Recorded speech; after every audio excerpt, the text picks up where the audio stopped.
First step is to grate up all your cheese. If you have a little lump left over, treat yourself to a cracker. Chop up a few pieces of garlic. You're going to use these later to smear the inside of the fondue pan with. Here's our fondue set, the kit we need for making the fondue, including the forks for dipping and the flammable gel. Next, you can mix up a little bit of corn flour with your white wine. That good stir.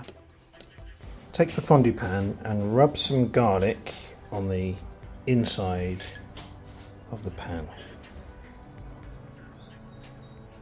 Drop your garlic into the bottom of the pan and pour in your cornstarch and white wine mix. Then start to slowly heat that up. Give it a little stir. Now we're going to drop our grated cheese into the pan and melt it.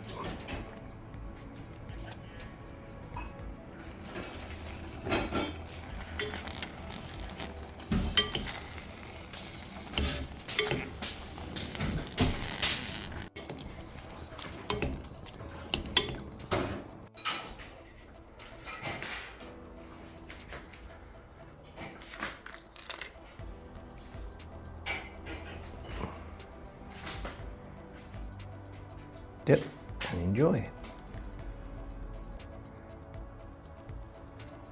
If you drop your bread in the fondue, then you have to kiss one of your guests.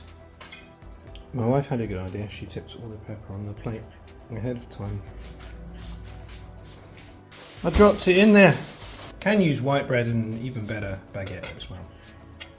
To top it off, you can crack an egg into the remaining melted cheese and you'll have like a fried egg or a scrambled egg.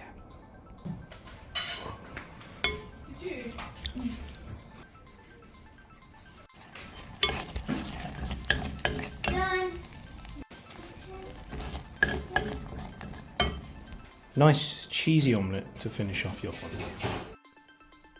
Thanks for watching my video. I hope you enjoy your fondue. Ciao for now.